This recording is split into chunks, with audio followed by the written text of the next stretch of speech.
So the first part, I would love to introduce a colleague of mine. I always make a mistake with his title because he has about 10 titles. So I will say it very shortly.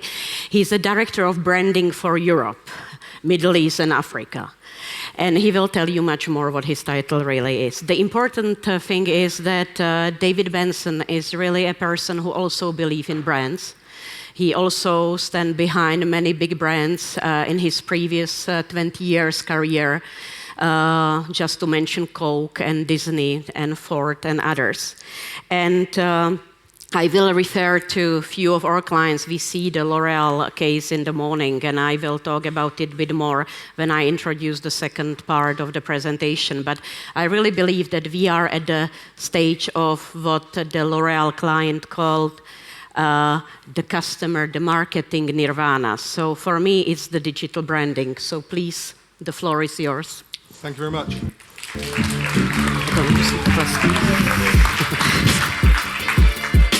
Oh, fantastic music as well, right up my street. Wonderful. So,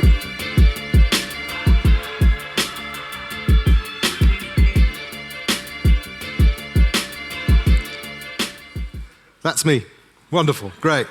In keeping with all good brands, I'm going to start off with a promise. In this presentation, and it's a promise you see a lot on the internet, the difference being I'm going to fulfill it. I'm going to tell you how to make more money and how to have better sex. Right? So quick show of hands. Who wants more money? Good. Only half of you. Okay. Who wants better sex? I'm worried, okay, you know. The rest of you, stay here. I'll talk to the people who had their hands up this evening. But more importantly, I am David Benson. I'm the Director of Branding at Google. It does not mean I manage Google's branding. That's our marketing team. They do the branding. My job is to make Google work for brands. So I sit between the engineering teams, the people who write the code, and the client teams and the agency teams, and we're the interface between the two. So when we launch a new product, I look at it and I go, how does this work for branding clients as opposed to performance, etc.? And I go to the client teams and say, this is the evidence that supports why we should use this in this way.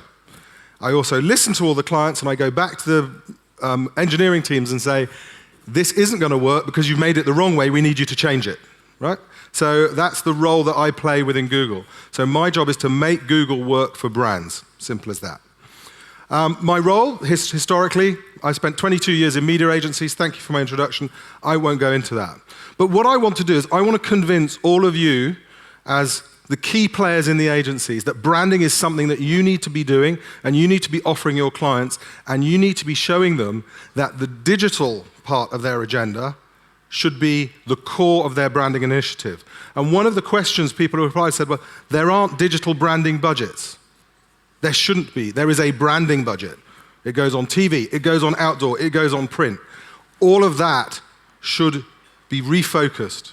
And a large chunk of that, anything between 10, 20, or even 50%, depending on your target audience, unless, of course, you want to speak to young men, in which case 100% of your budget should be on branding for digital.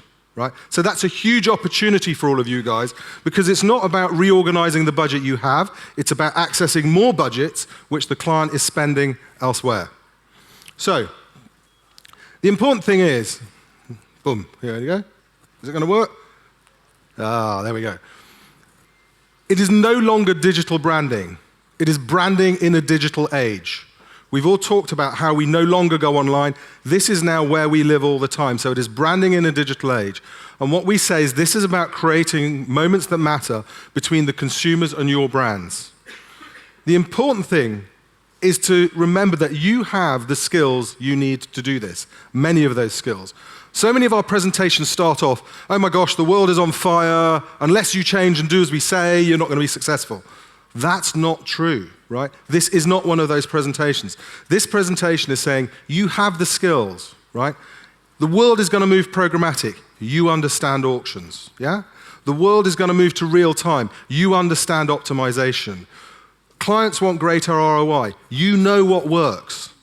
These are all the skills which traditional agencies struggle with, right? They're busy sort of coming up with concepts and ideas, and they really struggle with these concepts. So if you are an SEM, an SEO, a performance agency, you get the fundamental concepts which are going to drive the future of branding. For those of you who are not, who here is a branding expert? Okay, 1 or 2 people. That's great, I'm going to teach you 7 lines, right? There's a lot of myth around branding. I just want you to know where we come from at Google.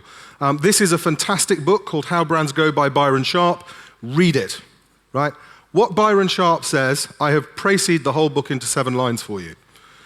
You need to find potential customers of your category and light users of your brand. You need to speak to all of them often, especially prior to purchase, and you need to make it easy for them to remember, find, and buy your product. Wow. Amazing, isn't it? You'd think a 6th grader could have come up with that in his lunch break. But actually, that's quite important.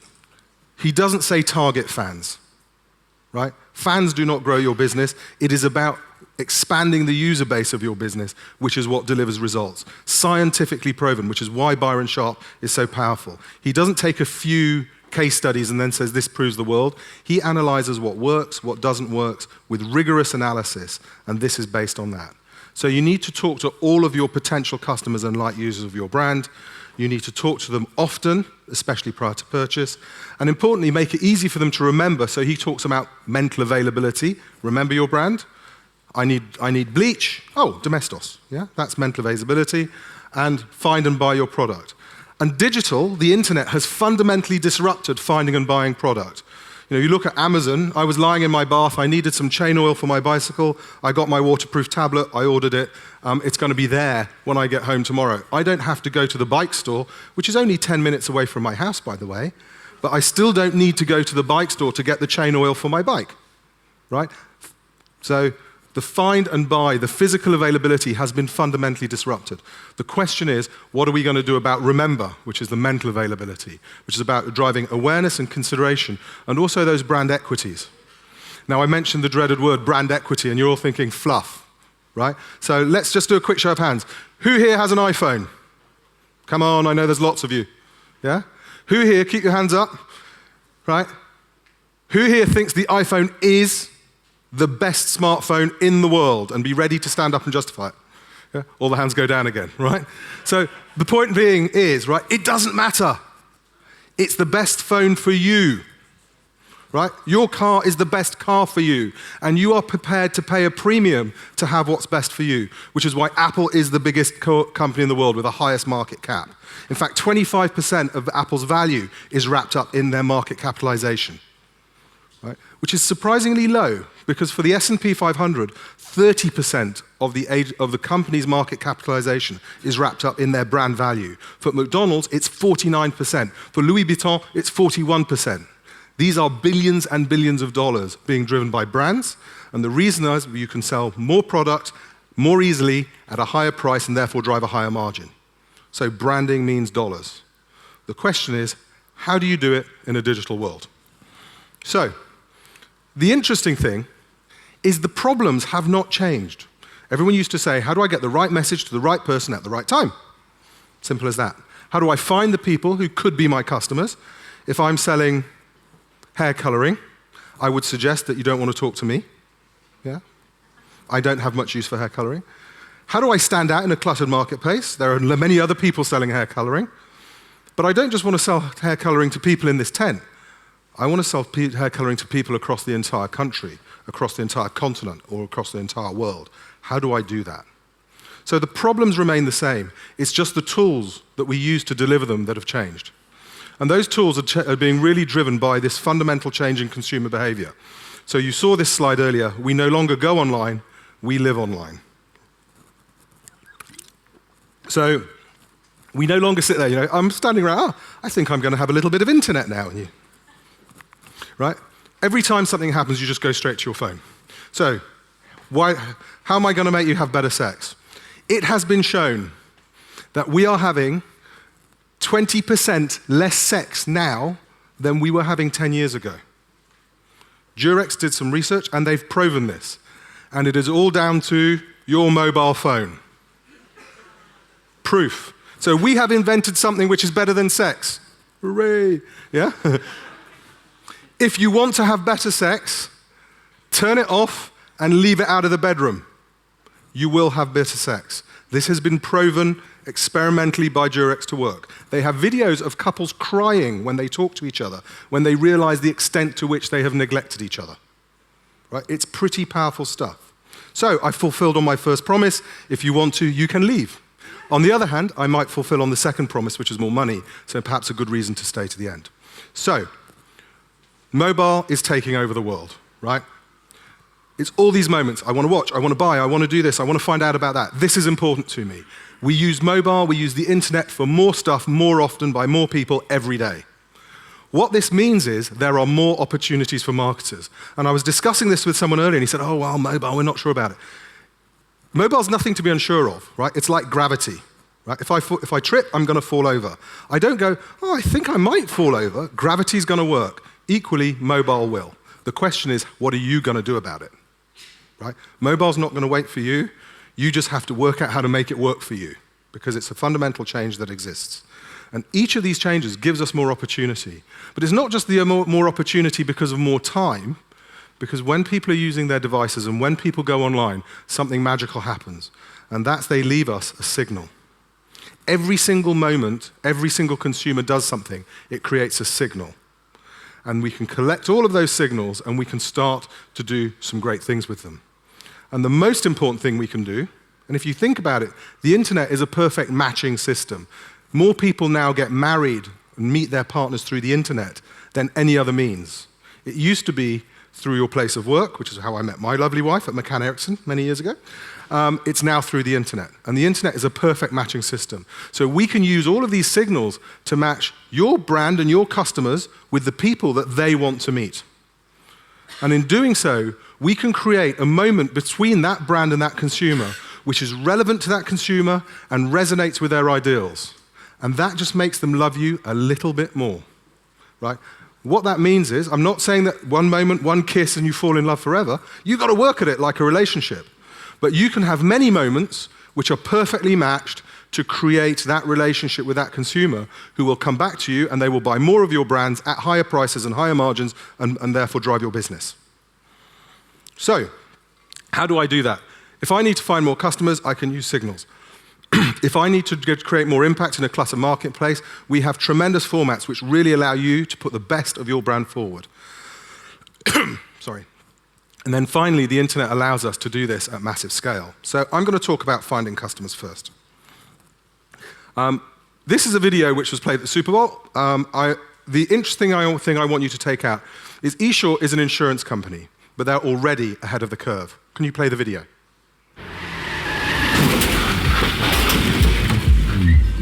Your mom's a terrible driver. Get in.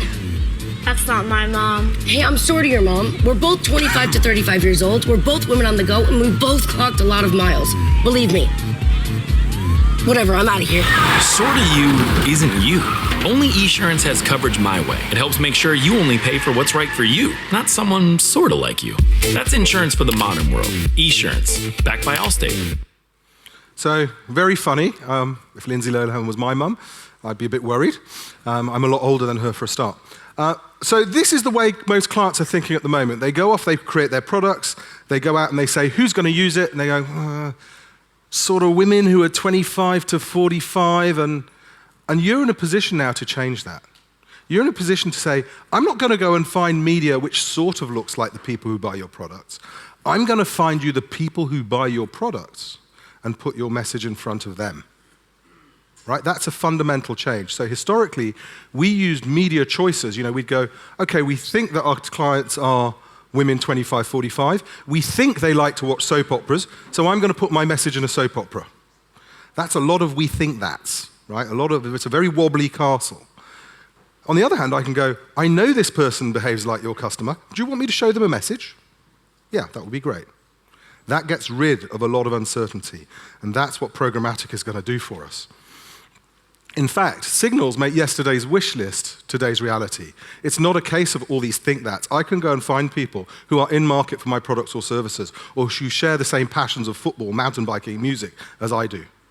I can find people who are probably like customers of my brand, people who came to me but maybe didn't come back. I went to Prague 2 years ago. You know what that travel company does? It keeps sending me emails and showing me display ads saying, would you like to go to Prague? I've been to Prague, right? Tell me about your business. Tell me about the other great places I could go to. Turn me into a frequent customer of your brand. Don't just argue about price points. And then importantly, I can find the people who look like my existing customers and explode the scale of that to a massive scale. So when we think about all these signals, the first thing we always think about is search. Yeah, Google has this amazing database of search and intent, and that's really important. And you will know that using remarketing lists for search, you can start to access that, not just to access people at the point of sale, but also across all of across the lifespan of that consumer. But there's much more to it than just that. We need to be able to identify more about people. So what Google does, which is very unique and based in sort of what I would call one of Google's superpowers, which is not just having a lot of data, it's being able to analyze a lot of data, right? And what we do is we look at people's recent and repeated behavior to then decide what are their needs and interests. And that's very important. So if I sort of go to some places, they'll say, oh, well, 5 years ago you told me that you were into mountain biking. Actually, I'm no longer into mountain biking. I am, but someone may not be. Right? Or they'll say, this person watched a tennis video, so they must be into tennis. Well, maybe they got forward a really good trick shot of Andy Murray winning at the French Open. What you need to do is you need to look at someone's repeated behavior. Do they constantly do that? Did they go and look at the scores, the videos, and go onto the websites with that information? And that enables you to make those judgments. So when we've got two people who look very similar, this chap spends an hour a day online, but half of that time he spends in fashion. So we know he's a fashion enthusiast. His brother, possibly unemployed, spends 6 hours a day looking at stuff online, hence possibly unemployed. He only spends 30 minutes looking at fashion. What are all his other interests? Fashion is not as important to him as it is for him. Well, we can distinguish that. So we have an algorithm which allows us to personalize the targeting for every single individual user, millions of people all around the world at the same time, in thousandths of a second, based on recent and repeated data. And that is where the magic really lies. And using that, we're able to do some really interesting things. So Mazda came to us. They had a really interesting problem. Who here works with cars? Yeah, wonderful. So you will all know the biggest driver of people's choices in cars is actually the cars that are on the road already, units in operation. You see a car drive past, you go, oh, that's a nice car. I think I might maybe get one of those. Right? Advertising actually plays a fairly small role in the total experience. Mazda have a double problem. They have fewer cars, so they don't have many units in operation, and they have smaller budgets. So there is no way they're going to beat Skoda, right? But they have great cars. So they came to us and said, we can't win at the top here. We said, that's no problem. We can find you people who are in market for cars now. Not people who are petrol heads or car fans, but people who are looking to buy cars now. And you can promote your brand to them so that they come and check you out and realize that actually you have award-winning cars. And using that method, we were able to find 10 times as many prospective car buyers and drive awareness and consideration for Mazda to then help people move through to conversion metrics such as car configurators, ordering a brochure online, visiting a dealer on and offline. But it was a branding message that made people think, actually, yeah, I wouldn't mind being seen in a Mazda, right? Because I'll tell you what, there's certain cars I probably wouldn't get into. They're very good cars, but you know, I have a certain stereotype that I like to sort of live up to. So, you know, BMWs, that kind of thing, loud music. So we are able to really help you, not only at the bottom of the funnel, but to provide that drive-through from the top, which is what drives your business. But there's one signal which is unique to Google, which I think is really important, which is this concept of choice. Now, when Google launched TrueView, they did a really smart thing and a really stupid thing. The smart thing is they invented TrueView. The stupid thing, I was sitting in my office where I was global head of planning at a media agency, and they said, we've invented an ad you can skip. And I went, well, I don't want an ad you can skip. In fact, what I would like is I'd like you to tie people to chairs in front of the television with their eyes pinned open so I can play my ads to them. Right? That's what I'd really like, Mr. Google. Now, if you can go and fix that for me, I'll buy it off you. So what we did is we didn't actually explain what that means. And the way you can think about TrueView and the way TrueView works to help you find customers is it's basically like being able to go and ask people. So if I say, excuse me, sir, would you like to hear about mountain bikes? No. Terribly sorry for wasting your time. How about you? You'd love to. Wonderful. Well, why don't you watch this? If you like it, we can get in touch again later. But I can do that to millions of people at the same time across the country. I can ask them, are you interested in this information? I gave this talk, there's a pregnant lady sitting at the front. I said, if an ad started, are you expecting a baby, would you watch it? Yeah, the women in the audience going, right? Exactly. She looked at me and said, are you crazy? I'd pay you to watch it. Right? So asking people, are you interested in this, is a fantastic way of understanding, is this someone who's prospectively going to help me grow my business? Right? And because as the advertiser or the agency, you do not pay until the consumer has watched 30 seconds, you can ask as many people as you like. You can have an infinite number of invitations. You only pay for the people who accept. So I'm going to show you this ad because this is a great use of TrueView as an invitation, as a way of finding the people who are relevant to you. Superdrug sell discount cosmetics. Only 10% of people actually want to buy discount cosmetics. So if you go out with a broadcast message to 100 people, 90% of your money is wasted. So they made this ad. Please roll. Right now at Superdrug, there's better than half-price Nivea and Soleil Sun Care. That's it. You can watch a Dogs and Cats video now. Go on, I told you about the great offers on sun cream at Superdrug, so you can press skip. Skip off, or whatever it's called. Oh, no, wait, there's also great prices on the Beat Wax range. Brilliant. Right, you definitely can skip off now. What are you waiting for? What, another offer? OK, let's see, there's 3 for 2 cosmetics, and there's Rimmel Sun Trimmer for $2.99. Look, if you want any more, you've got to go to superdrug.com. Enjoy your Dogs and Cats video. Brilliant. So that's brilliant on so many levels. It probably only cost 150 euros to make, right? You didn't have to pay an expensive creative with a Lamborghini to make it, right? But importantly, what they're saying is, if you don't want to buy discount cosmetics, I have nothing for you. Please go.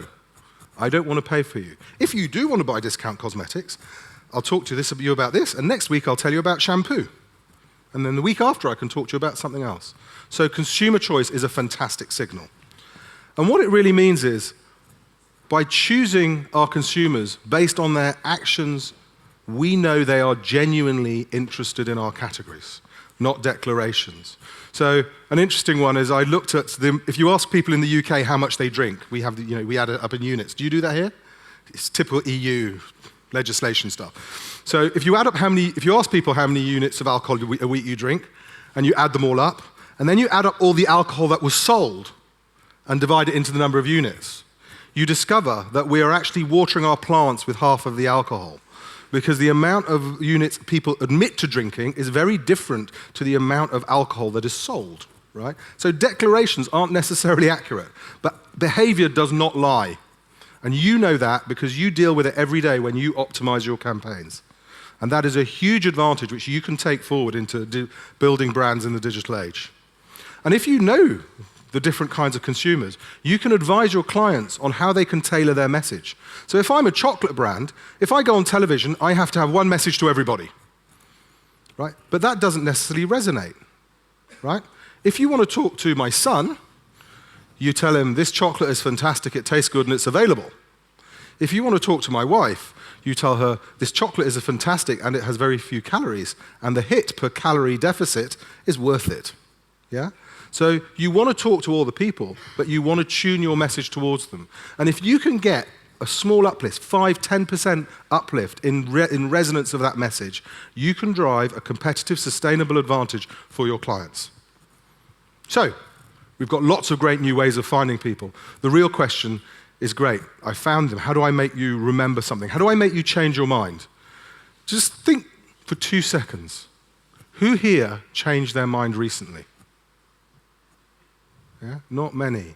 It's not something you do all the time, right? I like a certain kind of car, I like a certain kind of chocolate. Human beings are creatures of habit. So if you want me to change my mind or my behavior, you've got to give me something pretty significant. Now, one of the great roles I had in my previous life was my clients would come in, they'd show their wonderful 60-second ad, the creative agency would be going, this is my new baby, isn't it beautiful? And I'd stand at the back and go, do you have a 13 and a 15-second version of that ad? and the clients would look at me and the creators would go, and they would walk out. Right? That's not necessarily the case nowadays, because what we are able to do is remove this restriction of time. So the technical maximum for TrueView, I believe, when I last checked, was about 9 hours, 59 minutes. Please never encourage your client to make an ad that long. But what is important is you can present your brand in the best possible light. So when you're speaking to your clients and they say, well, I don't have any online content, I don't have any video content, the first question is, have you got a TV ad? Yes, great, well, we can use that. The second question is, do you have a 60-second TV ad? Great, we can use that and it won't cost you any more. In fact, you will get a better return on your investment for the same money. What a great conversation to have. Yeah? What it means is you can tell the brand story the way it should be told, and the clients can differentiate and stand out in the category. So, Always is a feminine hygiene product. In the world I grew up in of TV ads, feminine hygiene products used to involve blue ink and girls going, and now I can go swimming. Right? Always changed the game. Please roll the video for me.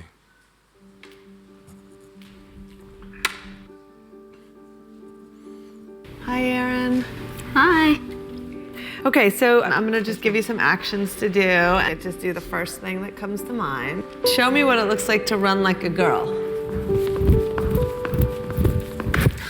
My hair.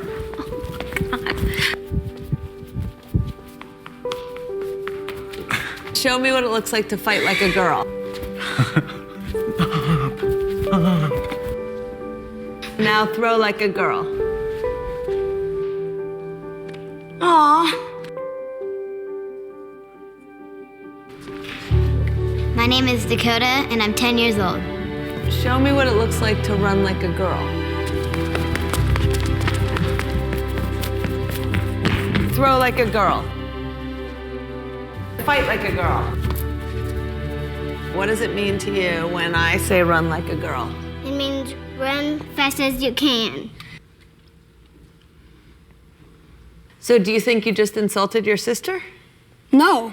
I mean, yeah, insulted girls, but not my sister. Is like a girl a good thing?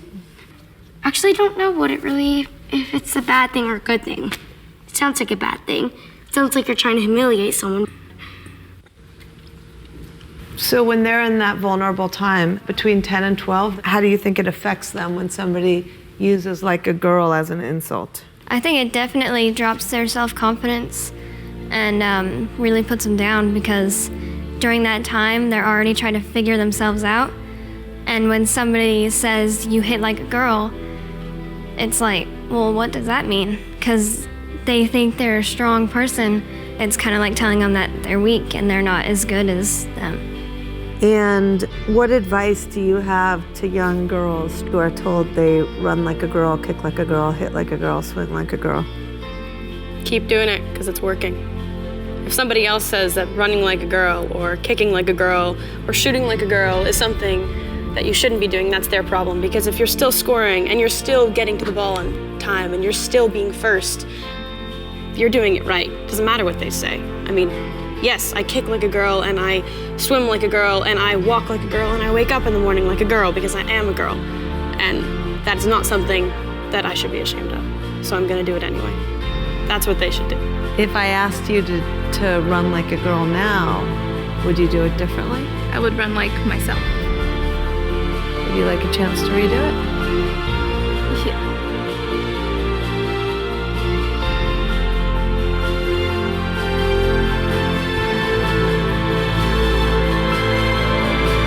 Why can't run like a girl also mean win the race?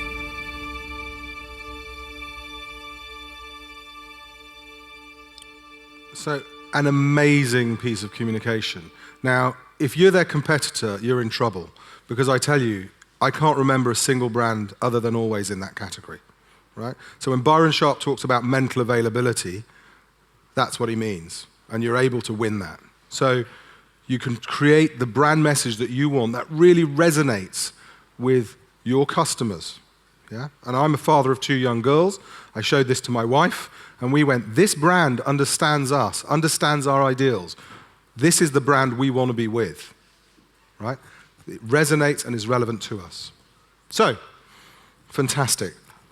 But it's great, you make great ads, but you guys want to know how things are actually performing. It's not good enough to run a campaign and get a result in 2 months' time when an awareness score might move.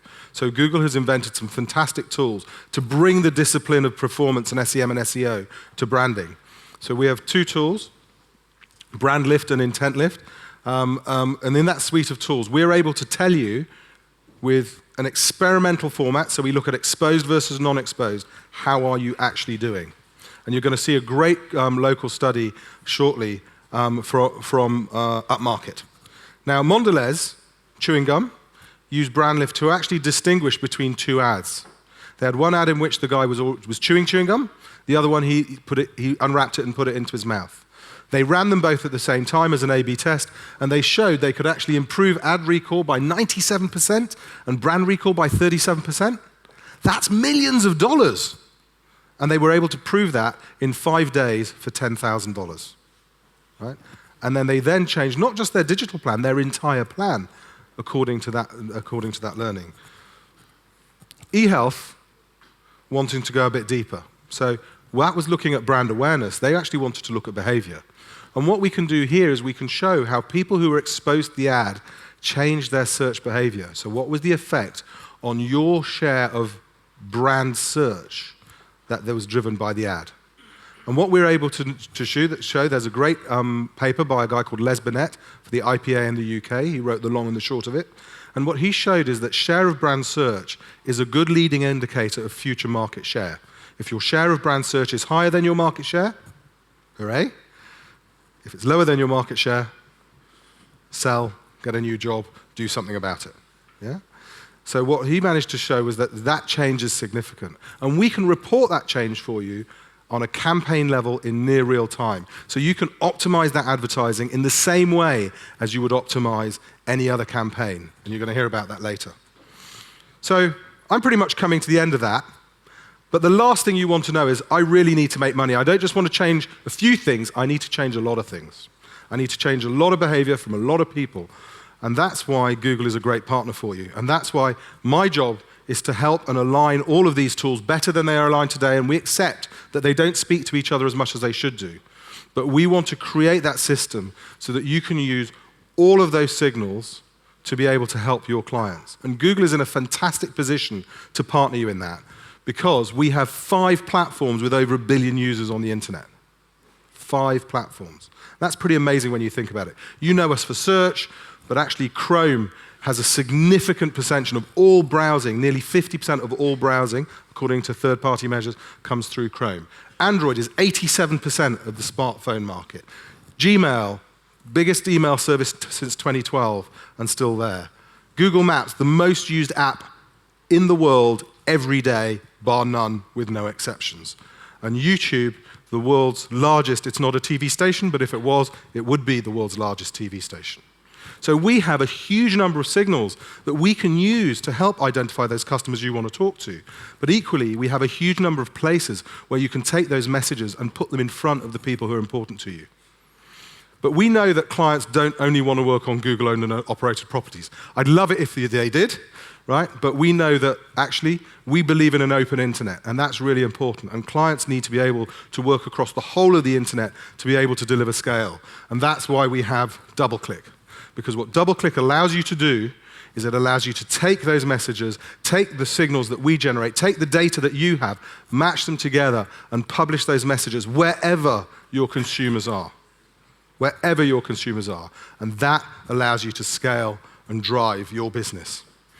So, in summary, I think Google is a fantastic partner to help you grow your businesses. I've showed you how to get better sex.